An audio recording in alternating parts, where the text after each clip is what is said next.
அன்பிற்கினிய சகோதர சகோதரிகளே, நம் அனைவர் மீதும் ஏக இறைவனுடைய அமைதியும் கருணையும் உண்டாகட்டுமாக என்கிற உயரிய பிரார்த்தனைகளோடு பாலஸ்தீனுடைய காசா மீதான இஸ்ரேலை ஆக்கிரமிப்பு இராணுவத்தினுடைய தாக்குதல்கள் உச்சம் தொற்று தற்போது ஒரு சமாதான நிலை ஏற்பட்டிருக்கிறது. சமாதானம் ஏற்பட்டு 10வது நாளிலே நாம் எல்லாம் நின்று கொண்டிருக்கக்கூடிய இந்த தருணத்தில் என்ன நடக்கிறது? காசாவிலும் பாலஸ்தீன பெரு நிலப்பரப்பிலும் அதனையொட்டி சர்வதேச மன்றத்தில் நடக்கக்கூடிய செய்திகள் என்ன என்பதைத்தான் இன்றைய வீடியோவிலும் நாம் பார்க்க இருக்கிறோம். நமக்கெல்லாம் தெரியும், நேற்று இரவாகும் போது திடீரென சமாதான ஒப்பந்தத்தை மொத்தமாக முறித்து இஸ்ரேலை ஆக்கிரமிப்பு இராணுவம் பாலஸ்தீன அப்பாவியல் மீது வான்வெளி தாக்குதலை நடத்தியிருந்தது. உடனடியாக மத்தியஸ்தர்கள் தலையிட வேண்டும், இந்த சமாதான நிலை தொடர வேண்டும் என்றால் நீங்கள் தலையிட்டதை முடிவுக்கு கொண்டு வர வேண்டும் என்று பாலஸ்தீன விடுதலை அமைப்பினர் கோரிக்கை விடுத்திருந்த நிலையில் நாங்கள் இனிமேல் தாக்குதல் நடத்த மாட்டோம், சமாதானம் தொடரும் என்று சொல்லி இஸ்ரேல் இன்றைக்கு அறிவித்திருக்கக்கூடிய செய்திகள் வெளியாகிருக்கக்கூடிய நிலையில் இஸ்ரேல் மீதான இஸ்ரேலியர்களுடைய செயல்பாடுகள் மீதான சர்வதேச எதிர்ப்புகளும் சர்வதேச அழுத்தங்களும் இன்றும் விடாமல் தொடர்ந்து கொண்டே இருக்கிறது. இஸ்ரேலியர்கள் யார், இஸ்ரேல் என்றால் என்ன, பாலஸ்தீனம் என்றால் என்ன என்பதை எல்லாம் சர்வதேச மக்கள் மிக துல்லியமாக புரிந்து கொண்டிருக்கிறார்கள் என்பதை அறிய முடிகிறது. அந்த வகையில் தாய்லாந்தில் இருக்கக்கூடிய சில கடைகளை இஸ்ரேலியர்கள் நுழையக்கூடாது, இஸ்ரேலிய சுற்றுலா பயணிகளுக்கு நாங்கள் உணவு விற்பதற்கு விரும்பவில்லை என்று சொல்லி மிக தெளிவாக போர்டுகள் போடப்பட்டிருப்பது மட்டுமல்லாமல் வருகிறவர்களை திருப்பி அனுப்பிய காரியத்திலும் தாய்லாந்தில் இருக்கக்கூடிய உணவகங்கள் ஈடுபடுகிறது என்கிற செய்திகள் வெளியாகியிருக்கிறது.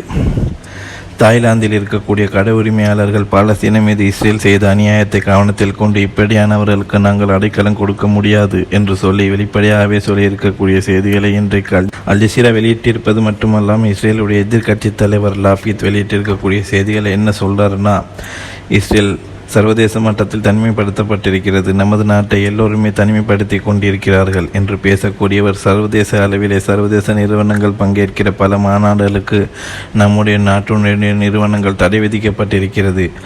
ஐரோப்பாவில் இஸ்ரேலுடைய பொருட்கள் மெதுவாக காட்சி அறைகளில் இருந்து அப்புறப்படுத்தப்படுகிறது. நம்முடைய வருமானம் ஈட்டு தரக்கூடிய நிறுவனங்கள் எல்லாம் இழுத்து மூடப்படுகிறது.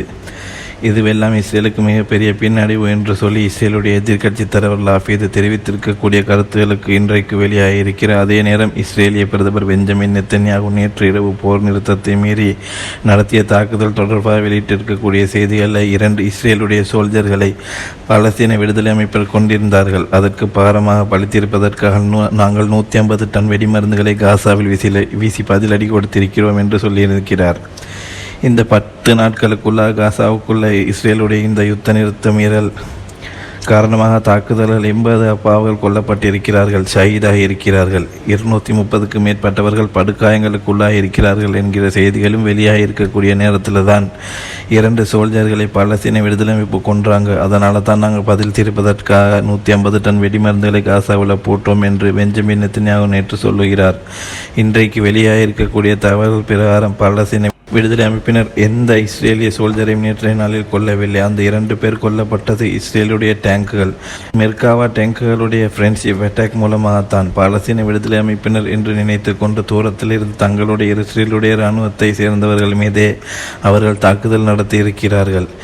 எனவே அவர்களே தான் அவர்களுடைய சோல்ஜர்களை கொண்டுட்டு பாலஸ்தீன விடுதலை அமைப்பினர் கொன்றார்கள் என்று அப்பாவிகள் மீது நேற்றைய தினம் குண்டு தாக்குதலை நடத்தி பல சகோதரர்களை கொன்று குவித்த அநியாயம் நடந்தேறியது என்கிற செய்திகளுக்கு மத்தியில் இன்றைக்கு வெளியாக இருக்கக்கூடிய மேலதிக தகவல்களில் மேற்கு கரை வெஸ்ட் பேங்க் பகுதியில் இருக்கக்கூடிய 22 அப்பாவி பாலஸ்தீன சகோதரர்களை இஸ்ரேலிய ஆக்கிரமிப்பு இராணுவம் கைது செய்திருப்பது மட்டுமல்லாமல் புனிதமிக்க மஸ்ஜிதுல் அக்ஸாவுக்குள்ள போலீஸ் பாதுகாப்போட குடியேறிகள் நுழைந்து இன்றைக்கும் அராஜகத்தில் ஈடுபட்டிருக்கிறார்கள் என்கிற கவலைக்குறை செய்திகளும் வெளியாக இருக்கிற அதே நேரம் நேற்றைய தினம் நடத்தப்பட்ட தாக்குதல்களை தொடர்ந்து யுத்த நிறுத்தத்தை நாங்கள் தொடரப் போகிறோம் என்று இஸ்ரேல் அறிவித்திருக்கக்கூடிய நிலை கரீம் அபு சலீம் என்கிற வாயில் பார்டரில் இருக்கக்கூடிய கேட் திறக்கப்பட்டிருக்கிறது. அதே போன்று கிசுவிம் பகுதிகளில் இருக்கக்கூடிய பார்டரும் ஓப்பன் செய்யப்பட்டு அதனூடாக பாலஸ்தீன மக்களுக்கான உணவுகள் மருந்துகள் கொண்டு வருகிற பணியை மீண்டும் யுஎன்ஆர்ஏ தொடங்கி செயல்பட்டு வருகிறது என்கிற செய்திகளும் வெளியாகியிருக்கிற நிலையில் இஸ்ரேலுடைய மேலதி ஒரு கைதிகளுடைய உடலை இன்றைய நாளில் பாலஸ்தீன நேரம் 8 மணிக்கு இரவு 8 மணிக்கு பாலஸ்தீன விடுதலை அமைப்பினர் செஞ்சிலுவை சங்கத்திடம் ஒப்படைப்பார்கள் என்கிற செய்திகளும் வெளியாகி கொண்டிருக்கிறது. ஒவ்வொரு நாளும் அவர்கள் உடலை தேடுகிறார்கள், தோன்றுகிறார்கள். அப்படி கிடைக்கக்கூடிய உடல்களை உடனடியாக செஞ்சிலுவை சங்கத்திடம் ஒப்படைத்து கொண்டே இருக்கக்கூடிய சூழலில் தான் இன்றைய தினம் சின்பத்தினுடைய புதிய தலைவர் டேவிட் ஜின்னி வெளியிட்டிருக்கக்கூடிய ஒரு அறிக்கை வெளியாகிருக்கு. இவர் தான் இஸ்ரேலுடைய உள்நாட்டு பாதுகாப்பு பிரிவின் சிம்பத்தினுடைய தலைவர். மொசாது வெளிநாடுகளை கண்காணிக்கிற உளவு பிரிவு. உள்நாட்டு உளவு பிரிவினுடைய தலைவராக சிம்பத்தினுடைய தலைவராக இருக்கக்கூடியவர் தான் டேவிட் சினி. இவர் இன்னைக்கு எடுத்திருக்கக்கூடிய ஒரு அறிவிப்பில் மேற்கு கரை வெஸ்ட் பேங்க் என்கிற பெயரை வார்த்தையை இனிமேல் யாரும் பயன்படுத்தக்கூடாது, அதற்கு பதிலாக யூதேயா சமேரியா என்கிற அவர்களுடைய வேத புத்தகத்தில் இருக்கக்கூடிய வார்த்தைகள் தான் பயன்படுத்த வேண்டும் என்கிற கோரிக்கையை அறிவிப்பை விடுத்திருக்கிறார். தான் கலந்து கொண்ட ஒரு நிகழ்வில் ஒரு இராணுவ அதிகாரி வெஸ்ட் பேங்க் என்கிற வார்த்தையை பயன்படுத்தியதாகவும் அது தனக்கு எரிச்சலை ஊட்டியதாகவும் யுதேயா சமாரியா என்கிற வார்த்தைகளை தான் இனிமேல் பயன்படுத்த வேண்டும் என்கிற செய்தியையும் நான் வெளிப்படையாக அறிவித்துக் கொள்கிறேன் என்று சொல்லி இன்றைக்கு சின்பத்தினுடைய தலைவர் விடுத்திருக்கக்கூடிய அறிவிப்பில் சொல்லியிருக்கிறார். பாலஸ்தீன பகுதிகளை அவர்கள் கைப்பற்றுவதும் அந்த பகுதிகளுக்கு வேறு பெயர்களை சூட்டுவதும் அவர்களுடைய வாடிக்கையான விவகாரமாகத்தான் மாறியிருக்கிறது.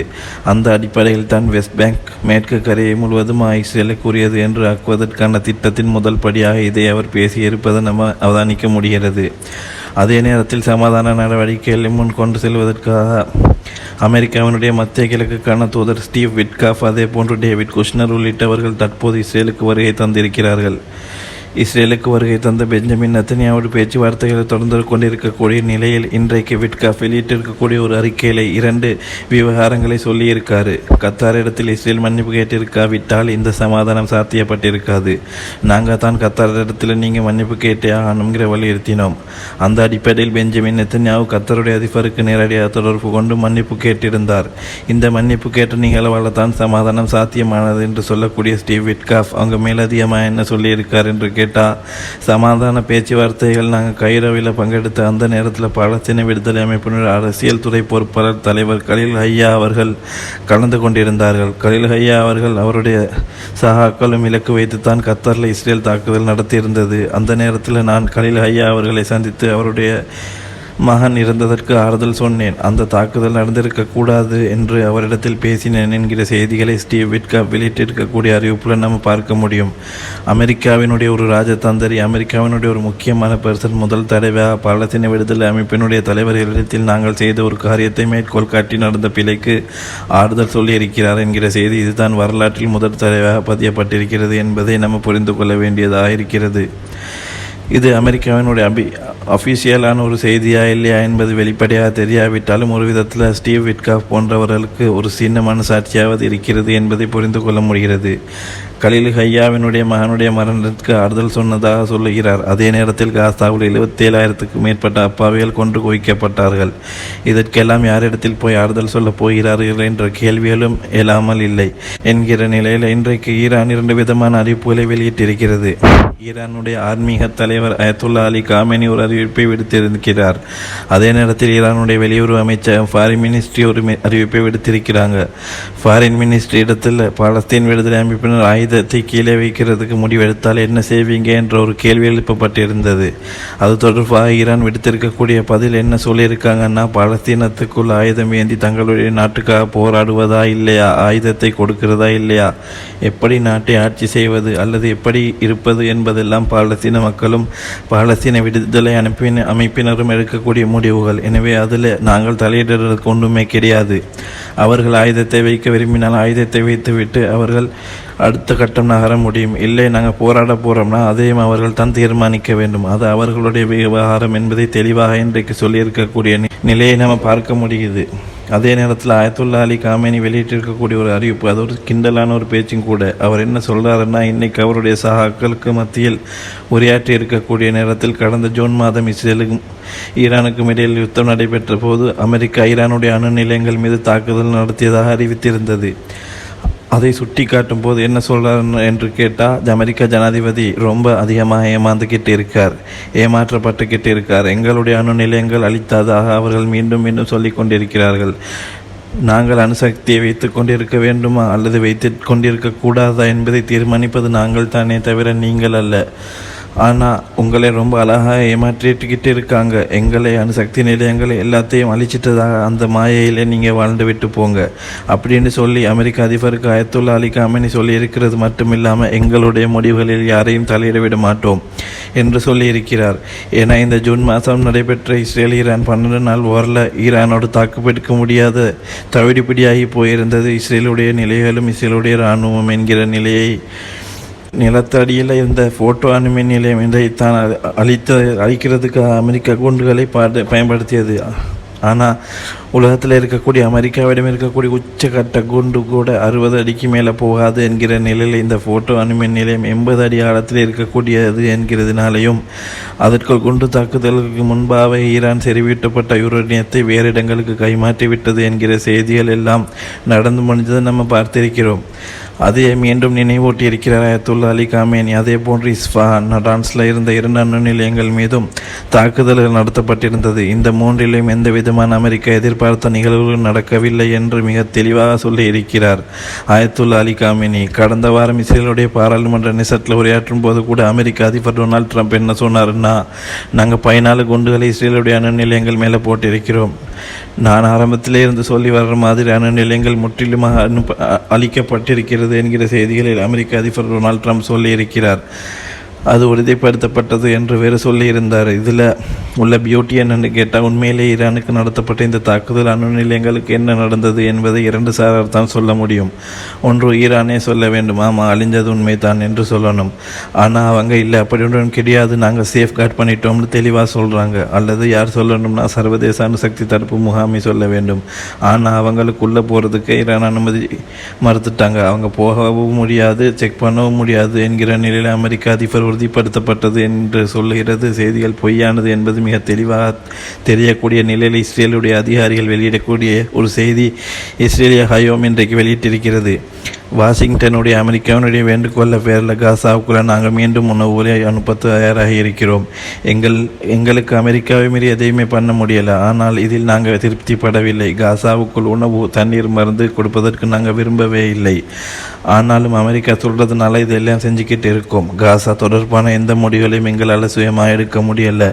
லெபனான் விவகாரத்தில்னா நாங்கள் நினைச்ச மாதிரி செயல்பட முடியுது. காசா விவகாரத்தில் அமெரிக்கா எங்களை தடுத்து கொண்டிருக்கிறது என்று ரொம்ப கவலையாக இருக்கிறதாகவும் அவங்க இன்றைக்கு பேசியிருக்கக்கூடிய காட்சியை பார்க்க முடியும்.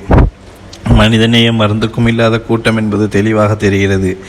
அதே நேரத்தில் தைரல் ஃபலா பகுதிகளில் சற்று நேரத்துக்கு முன்பதாக மீண்டும் இஸ்ரேல் செல் தாக்குதல்களை நடத்தி இருக்கிறது என்கிற செய்திகளை இன்றைக்கும் மீண்டும் உறுதிப்படுத்தியிருக்கிறது அல் ஜசீரா. நேற்றைய தினம் தாக்குதலை நடத்தி நாங்கள் இனிமேல் சமாதானத்தை கடைபிடிப்போம் என்று சொன்னவர்கள் மீண்டும் இன்றைக்கு தாக்குதலை நடத்தியிருக்கிறார்கள். வல்ல ரஹ்மான் தான் பாலஸ்தீன மக்களை பாதுகாக்க வேண்டும், பாலஸ்தீனம் வெற்றி பெற வேண்டும், நம்மை போன்று அவர்கள் நிம்மதியாக வாழ வேண்டும் என்கிற உயிரை பிரார்த்தனைகளோடு பாலஸ்தீன அப்பாவிகளுக்காக தொடர்ந்தும் பிரார்த்திக்க மறந்து விடாதீர்கள். சகோதரர்களே, சகோதரிகளே, தாய்மார்களே, நண்பர்களே, உறவுகளே, பாலஸ்தீன மக்களுக்காக தொடர்ந்தும் ஜனநாயக ரீதியாக குரல் எழுப்புவோம்.